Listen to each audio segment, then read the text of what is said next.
going on, guys? It's your boy Hank the Tank, official Black Panther fan club, and I'm back with a movie review.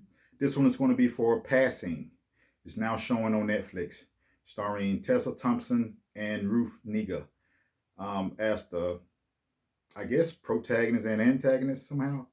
Also starring Alexander Skarsgård as the husband of Ruth's character. Let me jump right in. This is a period piece. It takes place roughly 1920s Harlem, New York, or just in New York in general. But a lot of the scenes are supposedly be in Harlem. Um, the movie is, as its title, Passing. It's about two mulatto, biracial, fair-skinned women who have the ability to pass for white if needed.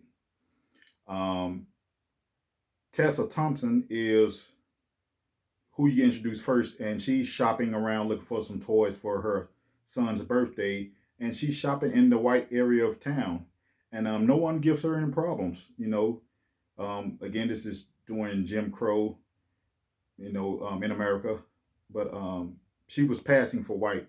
The entire film is shot in black and white, just to kind of give you that feel of old school. But if you know Tessa Thompson, she can't pass for white for the normal person, but just for the movie's sake, they had it in black and white so they look lighter on the screen. And her character bumps into an old, classmate of hers, played by Ruth Negga, whose name is Claire. And upon meeting Claire, she meets Claire. First of all, let me back up a little bit. She meets Claire almost like it. No, I guess it would be like brunch or something at this fancy New York hotel that Irene, who is Tessa Thompson's character, um, she knows she doesn't supposed to be there, but because she can pass, she uses it when she feels like it. And so she bumps into her, and Claire introduces herself like, "I know you, right?" And so the story starts there. They go upstairs to Claire's and her husband's room, and Irene or Rini, she starts to ask her questions like, how is it? Like, don't you ever feel like you would get caught? Or, what about your child? Things like that.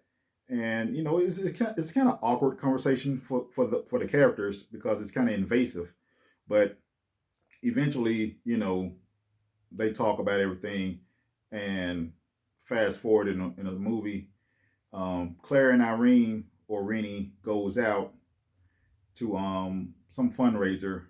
Rennie is over, and at this fundraiser, she realized that her husband, Rennie husband, who plays a doctor in the film, he's a black man, and Claire's husband, a white man. If I didn't explain that at first, she she realized that her husband is I don't know. It seems like that her husband is somewhat attracted to Claire, and Claire's an attractive woman, But by her being fair skinned herself, and now Claire is in the picture. I think now this is just me as a viewer of the movie. I think that she realized that her husband is kind of attracted to fair skinned women. Now, that's not anywhere in the movie, but that's just my take on it. That's what I got from it. The story starts to turn as Claire come around more and more. Claire is somewhat jealous of Rennie because Rennie never, fully passed or try to pass. She enjoys her black husband, her black children, her black neighborhood, Harlem. And Claire, has to always pretend to be white. As a matter of fact, let me back up a little bit.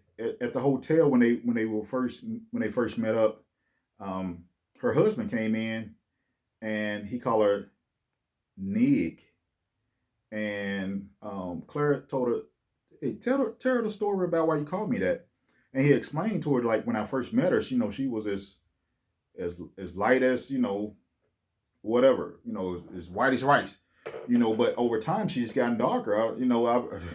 I was afraid that eventually she's become a nigger, and of course Tessa Thompson character is like, oh, and Claire just has to laugh it off like, isn't that silly, type of thing. So now back to where I was at. The thing about it is that what I got from both characters was Claire was jealous of Rennie, and Rennie was jealous of Claire. And without just going over all the details of the movie,